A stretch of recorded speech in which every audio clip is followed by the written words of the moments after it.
Quando nós falamos de nos voltar a Deus de todo o coração, nós precisamos entender que Deus vai nos chamar a um lugar onde nós vamos ter que aprender a negar prazeres são lícitos, que não são pecaminosos, mas que nos distraem e têm nos roubado um nível de percepção espiritual mais profundo.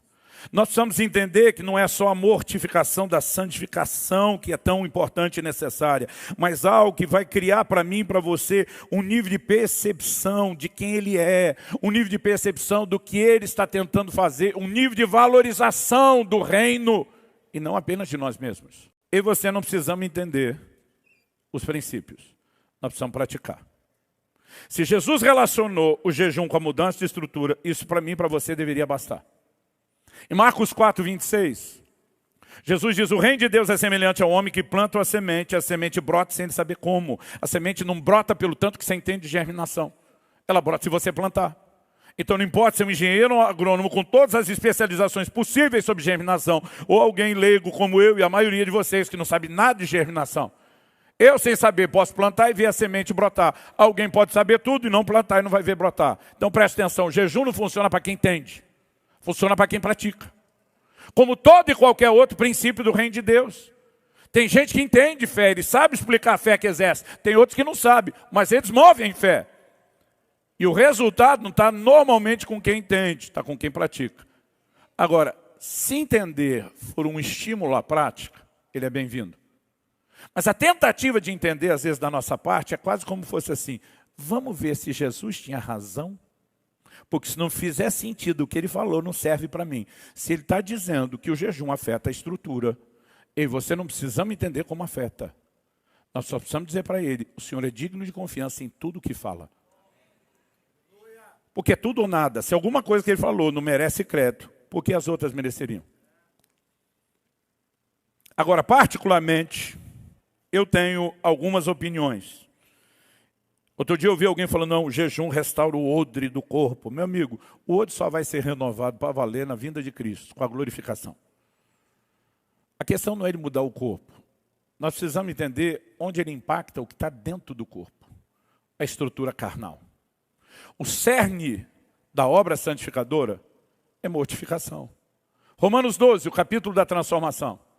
Não que Paulo não tivesse falado isso antes. Romanos 8,13 ele disse, pelo Espírito mortificados o seio do corpo. Mas quando chega no 12, ele diz, rogo-vos que apresenteis os vossos corpos como um sacrifício vivo. Sacrifício vivo é um paradoxo, uma aparente contradição. Porque sacrificar é matar.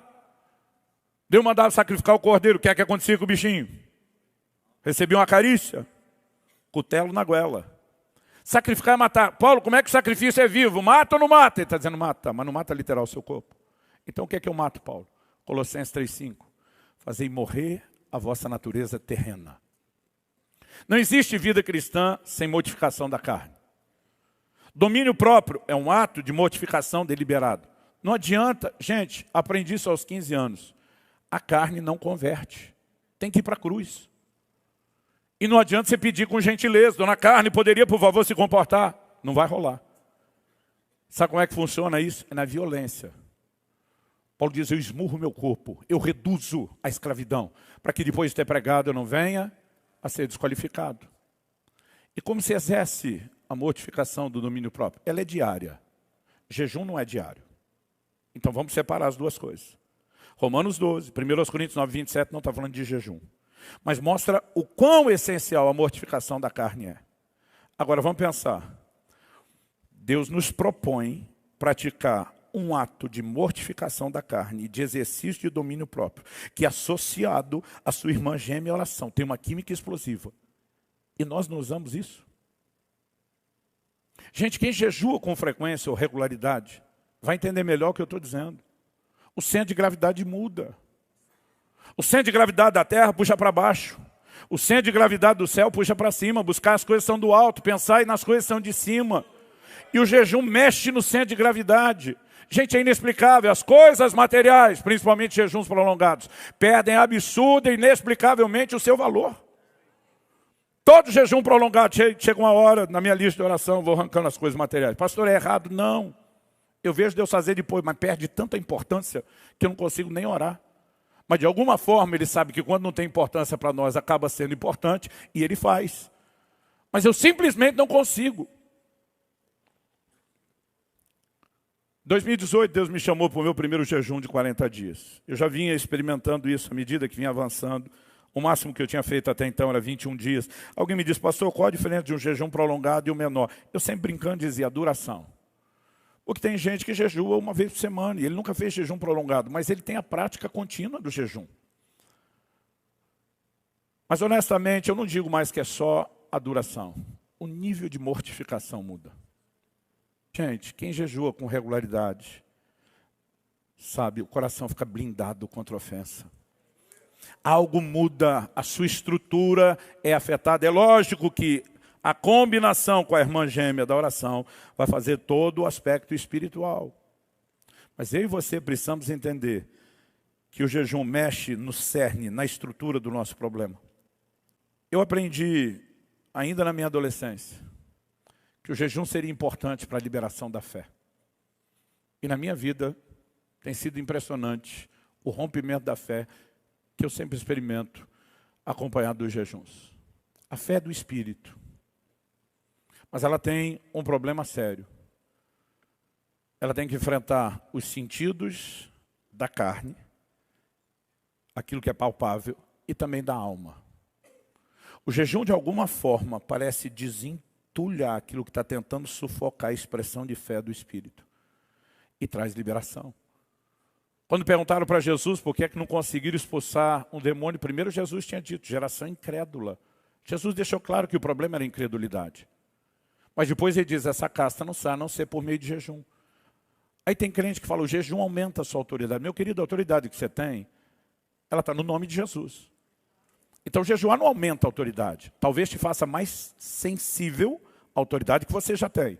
É fato que quem opera em cura e libertação sabe que o jejum parece que desata algumas coisas. Mas eu e você precisamos entender que não tem a ver meramente com a questão de autoridade. O cerne do problema era a fé. Mas Jesus disse que o jejum daria a ele sucesso para um problema que era a falta de fé. Para mim, o que é que Jesus está dizendo?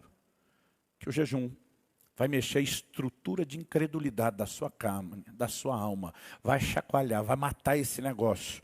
E o seu espírito começa a corresponder. Há uma percepção para a palavra fora do comum. E a palavra que gera fé. Eu creio de todo o meu coração. Quando Jesus diz, eles vão jejuar quando o noivo sair, ele está dizendo, não apenas começam, vão fazer isso até que ele volte. E acredito, no tempo que precede a sua volta, o jejum será resgatado, a cultura do jejum será resgatada. Pastor, o que é a cultura do jejum? É o que nós ainda não temos. O que nós temos são jejuns, espaços, grupos aqui e ali, pessoas que estão descobrindo, crescendo, intensificando na prática. 2009, eu passei 2 semanas pregando no Japão, estava acompanhado da minha esposa, e nós decidimos aproveitar uma brecha de 2 dias. Pegamos um voo para a Coreia do Sul, queríamos conhecer a montanha de oração do pastor Cho. Quando chegamos lá, eu fiquei chocado, eu nunca tinha jejuado mais do que 21 dias até então, mas para todo lugar havia placas de advertência em inglês e coreano, proibido jejuar mais do que 40 dias. Falei, o quê? Eu não tinha feito isso, conhecia 2 ou 3 que tinham feito. Falei, eles têm que proibir o povo de jejuar mais. Que negócio insano é esse? Isso é uma cultura de jejum. Aí você acha que as maiores igrejas do mundo terem se estabelecido na Coreia do Sul é coincidência. Aí vem uma nova geração distorcendo graça e zombando dessa geração anterior, dizendo que era um bando de religioso. E sabe o que começou a acontecer? A igreja na Coreia está começando a minguar. Não presenciamos isso porque a força dela era tão grande e monstruosa que o que está minguado lá ainda é maior do que o do resto do mundo. Mas junto com o comprometimento da cultura do jejum, nós estamos perdendo uma força de avivamento. Meu querido, é só estudar 2000 anos de história da igreja. Não existe avivamento. Aliás, nem na Bíblia, desde o Antigo Testamento, e nem na história, que não tenha sido pavimentado por voltar-se a Deus. De acordo com o que Joel disse, de todo o coração, com jejuns, com oração, com santificação. E a pergunta é, se nós queremos tanto avivamento como temos falado, nós estamos dispostos a ter um posicionamento diferente. Anos atrás eu li uma frase que é atribuída a Stephen Olford. Ele diz, a espera de um avivamento coletivo não é desculpa não viver um avivamento pessoal. Falei, Deus, enquanto estou esperando o pau quebrar numa geração inteira, eu vou te dizer uma coisa, Estou indo primeiro. Não vou esperar vir todo mundo comigo. E algo que Deus tem trazido no meu coração forte esses dias, o que eu falei no início. O reino de Deus é tomado à força. Os violentos o tomam de assalto. Eu fiz uma promessa ao meu povo, à minha igreja e para Deus, no início desse ano. Falei, vocês vão me ver jejuar como nunca viram.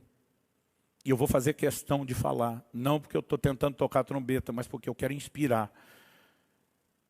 E eu falei, e vocês vão me ouvir falar do assunto.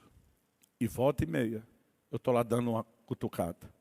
Não é aquele carrinho, um totozinho no tornozelo, porque Deus está tentando resgatar uma consciência. Agora me ouça, o que eu estou dizendo vai vestir de forma diferente no coração de cada um de vocês. Alguns estão vivendo um tempo e uma estação pessoal. Eu creio que a minha estação pessoal de entrar no nível do jejum como eu nunca fiz. Talvez não seja a sua de entrar no nível que eu estou. O que você precisa discernir é para onde Deus está te chamando. Talvez você esteja aqui hoje dizendo, não pastor, eu estou que nem o senhor, eu só pulei uma refeição, regada a refrigerante ou outra coisa. Talvez seja a hora de você começar a pular duas. Uma excelente forma de começar a treinar é com intermitente. Você dá períodos menores do que 24 horas, mas fazer com mais frequência. Um dia desses, estávamos num grupo de pastores e um falou, Luciano, você sofre quando entra um jejum maior? Eu falei, não mais, porque agora eu me preparo. Um estava conosco e falou, eu nunca tenho dor de cabeça quando jejuo. Ele falou, nunca, nenhuma vez na minha vida de crente eu tive dor de cabeça. Os caras não pode. Eu falei, pode. Só tem uma explicação para isso. Eu falei, você jejua toda semana. Ele falou, há 34 anos. E quando eu vou para os maiores, eu nunca sinto nada. Ele está mantendo o organismo dele no ato de limpeza contínuo. Sabe, eu creio que Deus quer nos levar a um lugar com mais intensidade. E você não precisa ter mais intensidade do que os outros. Você só precisa ter mais intensidade do que você vinha tendo. Se é que Deus também está te chamando para isso. Porque se nenhum fariseu pode dar pitaco no seu jejum, nem eu. Então não posso te dizer o que fazer. Eu só posso te dizer, há uma voz nos conclamando. E ela está esperando de nós algum nível de resposta. Mas eu creio de todo o coração que Deus quer resgatar a cultura do jejum. Eu quero terminar te fazendo 3 perguntas. Primeira, como podemos pensar em uma vida cristã plena sem o hábito do jejum? Segundo, como podemos pensar em agradar a Cristo, que sinalizou esperar isso de nós, sem a prática do jejum? Terceiro, como podemos pensar em nos preparar para a vinda do Senhor, sem a cultura do jejum? Eu conheço poucas coisas que tenha um poder tão intenso de nos desprender daquilo que nos amarra no que é terreno, como o jejum combinado à oração. Eu creio que Deus quer nos levar a um novo lugar de percepção da palavra. Um dia desse eu estava dizendo, Deus, o que acontece nesses jejuns? Que minha mente abre, explode. E as coisas começam a ficar claras. Eu lembro que eu estava na academia fazendo elíptica, eu estava perguntando. Explodiu um negócio dentro de mim, um flash. Eu assustei. E eu não sei se eu assustei quem estava perto de mim. Eu lembro que minha reação foi, ô! Na hora, aquilo veio, quando Moisés recebeu a lei. Depois de 40 dias.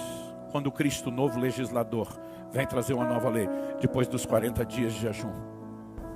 Essas coisas não são coincidências. À medida que eu e você vamos matando a nossa carne. Sabe, os gregos antigos praticavam o jejum. E não era por propósitos espirituais. Pitágoras exigia que todos os seus discípulos jejuassem de 20 a 40 dias, senão nos admitia. E dizia que clareia a mente, isso é fisiológico. Tem melhora no cognitivo fantástica. Mas não é disso que eu estou falando. Revelação, percepção da palavra é outra conversa. Tem umas mentes brilhantes e criativas por aí falando um monte de bobagem doutrinária. Porque não entraram no lugar de compreensão e entendimento espiritual. E Deus quer resgatar o pacote completo. Eu ouço ruído de abundante chuva. Eu quero te dizer, a igreja não está morrendo depois da pandemia, como alguns ficam aí falando. Nunca, em mais de 2000 anos de história, a igreja emergiu mais fraca de uma crise. E não será agora. Agora, Deus sabe usar de tudo para separar joio do trigo, para separar o quente do frio e do morno. Mas é um grito do coração de Deus. Virão dias de visitação. Pastor, o senhor está querendo dizer que Jesus não volta se a gente não jejuar? Não, estou dizendo que se nós não jejuarmos, as últimas chuvas não virão. Mas Ele também não vai voltar se as últimas chuvas. Então entenda você como quiser. Quando nós falamos da questão da estrutura, nós estamos falando de um impacto que o jejum terá no âmbito individual. Quando falamos da vinda do Senhor, estamos falando de um impacto que o jejum terá no âmbito coletivo. E para isso nós não podemos ter apenas uns gatos pingados. Há uma conclamação de Deus chegando. E eu quero te encorajar. Procure entender o assunto. Procure abrir sua mente, ter clareza bíblica. Procure intensificar e melhorar a prática e aprender com isso. Eu não vim te apontar o dedo, eu não vim jogar pedra em você, eu não vim te julgar. Ou talvez, pastor, nunca jejuei muito, eu me sentindo mal. Não vim te julgar pelo seu passado, nem pelo seu presente. Eu vim te encorajar a escrever um futuro diferente, uma história nova. A questão é, e daqui para frente, o que é que nós podemos fazer? Eu tive o privilégio de ser exposto a muito tipo de encorajamento desde os meus 15 anos. Mas eu reconheço que eu sou parte de uma liderança que falhou com uma geração. Porque a gente achava que não podia se promover, que não podia ficar contando, que não podia falar, que não podia. E de alguma forma, nós deixamos de inspirar pessoas. Mas nós estamos vivendo uma estação de Deus a mudar as coisas. Feche seus olhos um instante. Espírito Santo, se o Senhor não vivificar essa palavra, se o Senhor não falar ao coração, terá sido só um discurso. E nós precisamos de mais do que isso. Sopra neste lugar. Desperta-nos, Senhor.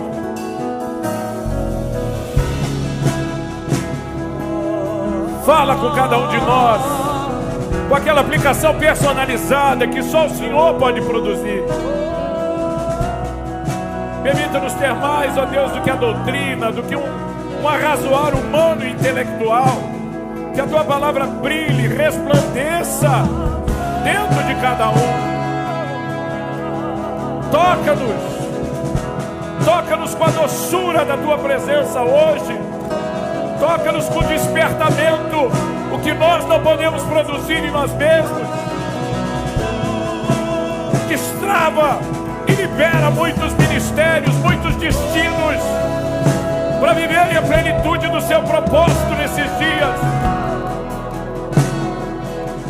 Vem, Senhor.